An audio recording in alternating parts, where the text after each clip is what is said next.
WhatsApp guys, welcome back once again. So दोस्तों, आज हम लोग पीकी ब्लाइंडर्स का सीजन 6 का एपिसोड 2 एक्सप्लेन करने जा रहे हैं, जिसका नाम है ब्लैक शर्ट। इसे शुरू करने से पहले हम आपको पिछले एपिसोड का थोड़ा सा रिकैप दे देते हैं, जहां हमने देखा था कि टॉमी के खास लोगों को आयरा के बॉस ने मरवा दिया था, जिसके बाद माइकल को यही लगने लगता है कि उसकी मॉम की मौत टॉमी की वजह से हुई है और अब वो उसे बदला लेने की फिराक में है। लेकिन टॉमी उसका ही बाप है, टॉमी ने उल्टा उसे ही जेल में डलवा दिया है। लेकिन बीच में टॉमी को पता चलता है कि उसकी बेटी रूबी की तबीयत खराब हो गई है। अब इसके आगे की कहानी हमें इस एपिसोड में देखने को मिलेगी।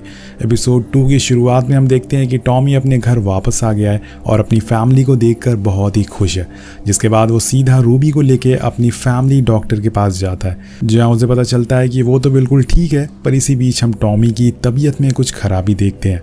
थोड़ी देर बाद वहाँ लिजी आती है, जिसे टॉमी कहता है कि मुझे डॉक्टर पर यकीन नहीं है, मैं रूबी को जॉनी डॉग की वाइफ को एक बार दिखाऊंगा जो कि एक जिप्सी है, उसके बाद ही मुझे सुकून मिलेगा। पर यहाँ लिजी कहती है कि मुझे लग रहा है कि तुम्हारी तबीयत कुछ ठीक नहीं है, पर टॉमी उसकी बात का जवाब नहीं देता, बल्कि ये बोलता है कि एक आखिरी काम बचा हुआ है, उसके बाद हम अपनी पूरे परिवार को लेके यहाँ से बहुत दूर चले जाएंगे। लेकिन लिजी को उसकी बातों पर ज़रा भी यकीन नहीं है, क्योंकि वो उसे बहुत बार ये कह चुका है। अब वो उसे बिना कुछ कहे वहाँ से चली जाती है। अब सीन शिफ्ट होता है और हम टॉमी को देखते हैं जो बाथटब में नहा रहा होता है और बाहर बहुत ही तेज़ बारिश हो रही थी। पर अगले पल ही लिजी को एक आवाज़ सुनाई देती है। वो फ़ौरन भागते हुए वॉशरूम जाती है तो देखती है कि टॉमी को दौरे पड़ रहे हैं। ये वही दौरे हैं जो उसे सीज़न 1 से आ रहे थे, लेकिन आज तक उसके साथ ऐसा नहीं हो रहा था। अब उसे कुछ विजन आ रहे थे, जैसे कि कोई उसे जान से मार रहा हो। लिजी फ़ौरन उसे संभालती है और उसे शांत करवाती है और आराम करने को कहती है। लेकिन टॉमी यहाँ भी वही बात बोलता है कि कुछ दिन और, उसके बाद हम यहाँ से निकल जाएंगे और एक अच्छी लाइफ गुजारेंगे। अब कुछ दिन बाद ऐसा क्या होने वाला है ये आपको आगे पता चल जाएगा, लेकिन जो भी होने वाला है वो बहुत ही बड़ा होने वाला है, ग्रैंड होने वाला है। अब आगे हम देखते हैं कि टॉमी अपनी पार्टी के वर्कर्स को मोटिवेट कर रहा होता है और उसे एक तगड़ी सी स्पीच देता है और बोलता है कि सारे लोग हमें शांत कराना चाहते हैं, लेकिन हमें अपनी आवाज़ उठाते रहना होगा, वरना ये लोग हमें दबा देंगे। यहाँ कोई भी भूख और जॉब्स के बारे में बात नहीं करता, हमें अपने शहर को बेहतर बनाना होगा और लोगों को नौकरी देकर उनकी ज़िंदगी सुधारनी होगी। उसकी बातें सुन के वहाँ के सारे लोग चिल्लाने लगते हैं और इसी बीच वहाँ पर हम IRA गैंग की लीडर को देखते हैं।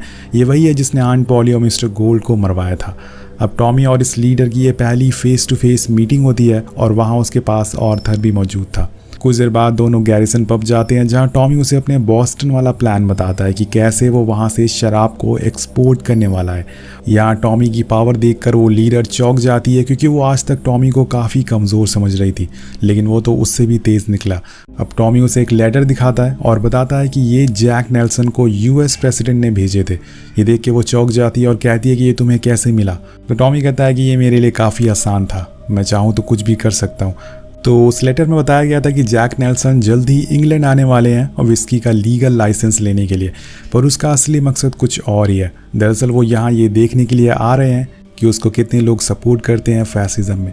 आसान भाषा में कहें तो फैसिज्म असल में उसे कहा जाता है जो डिक्टेटर होते हैं, जिनके पास फुल पावर होती है और वो जो चाहें वो रूल ला सकते हैं। ये वही दौर चल रहा है जहाँ हिटलर अपनी पीक पर है और इसके कुछ समय बाद वर्ल्ड वॉर 2 होगा। इसी वजह से सारे ऑफिशियल यही चाहते हैं कि वो फैसिज्म वाली गवर्नमेंट रूल करे।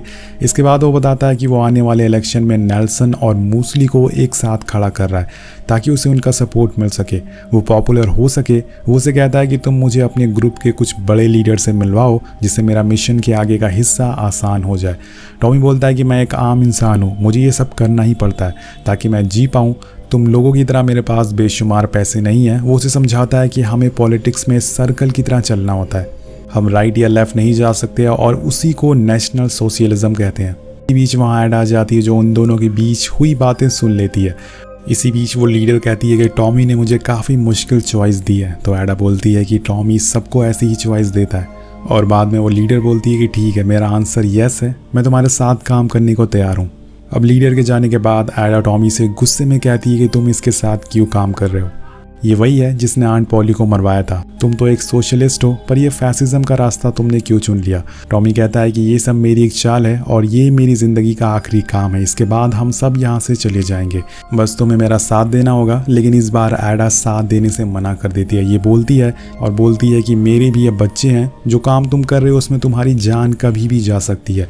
मेरा एक भाई जो हमेशा नशे में रहता है और दूसरा भाई जिसको अपने परिवार की कोई भी चिंता नहीं है। यानी कि अब टॉमी एक बार फिर से अकेला पड़ गया है और एडा उसे छोड़कर चली जाती है।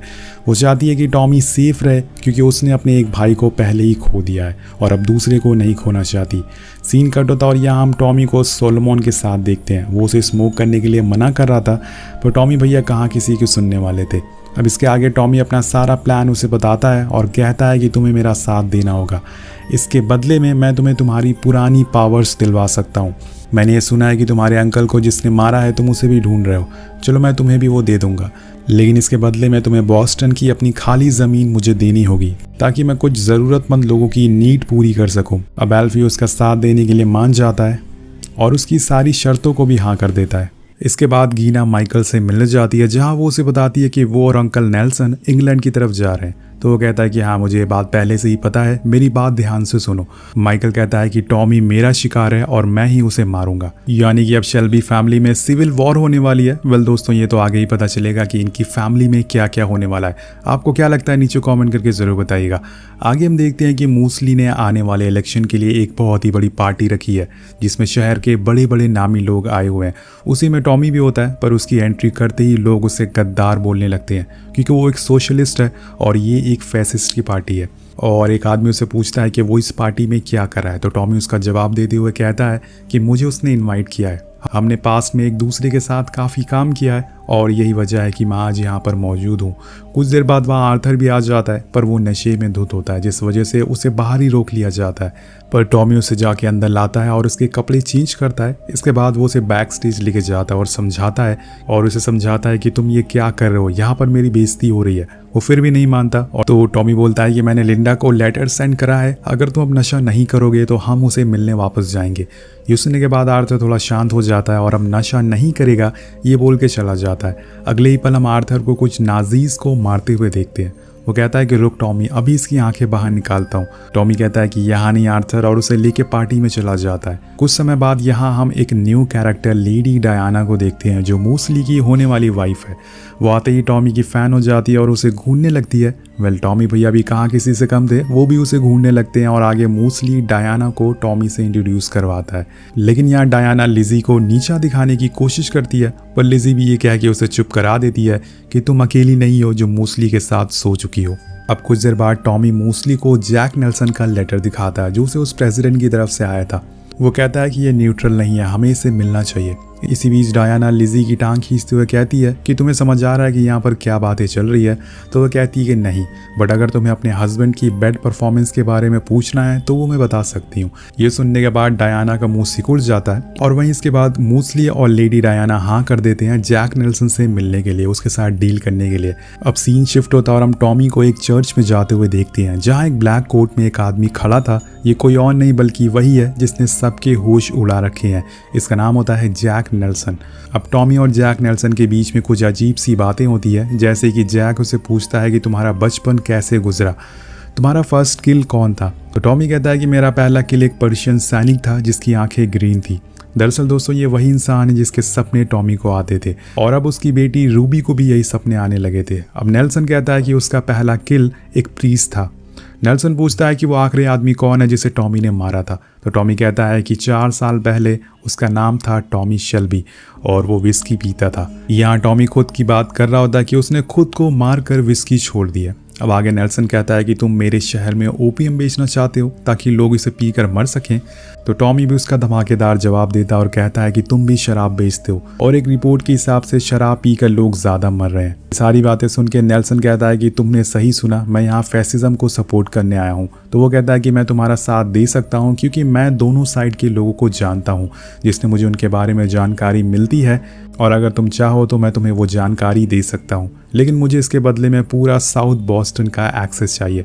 तो नेल्सन कहता है कि ठीक है और उसके बाद उसकी तारीफ करता है कि Tommy you are a brave man, a war hero जो मरने से नहीं डरता। तो यहाँ दोनों की डील हो जाती है और नेल्सन चला जाता है। वहीं दूसरी तरफ लिजी रूबी को देखती है जो कुछ अजीब सी पेंटिंग बना रही थी और साथ साथ में आग के पास बैठ के कुछ आवाज़ें सुन रही थी। रूबी कहती है कि चिमनी से कुछ आवाज़ें आ रही हैं ग्रे मैन की, तो हो सकता है कि ये वही इंसान है जिसको टॉमी ने मारा था। वेल ये देखकर लिजी फ़ौरन डॉक्टर को बुलाती है और दूसरी तरफ टॉमी पार्लियामेंट में स्पीच देता है जिससे सारे लोग चिल्लाने लगते हैं और यहाँ टॉमी की पॉपुलैरिटी और ज़्यादा बढ़ती जा रही थी।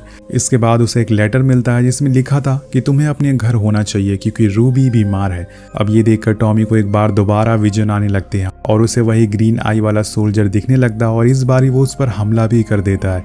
इसी बीच उसके रूम का फोन रिंग होता है जिसे उठाने पे उसे पता चलता है कि रूबी को फिर से वही ग्रीन आई वाला इंसान दिख रहा है। तो टॉमी फौरन भागते हुए घर आता है और लिज़ी बताती है कि रूबी की तबीयत बहुत ही खराब हो गई है। टॉमी भागते हुए रूम में आता है और उसे वो सारी पेंटिंग दिखती है जो रूबी ने बनाई थी। अब ये देखकर वो एक मैडोना नाम की लेडी को कॉल करता है और उसे एस्मी शेल्बी ली का नंबर मांगता है। तो अगर आपको याद हो तो एस्मी जॉन की वाइफ है और अब टॉमी उससे मिलने जाने वाला है ताकि वो रूबी को ठीक कर सके। वेल इसी के साथ ये एपिसोड यहीं खत्म हो जाता है। इसकी आगे कहानी हमें नेक्स्ट एपिसोड में पता चलेगी। तो मिलते हैं आपसे अगली वीडियो में। Thank you so much watching. Peace out.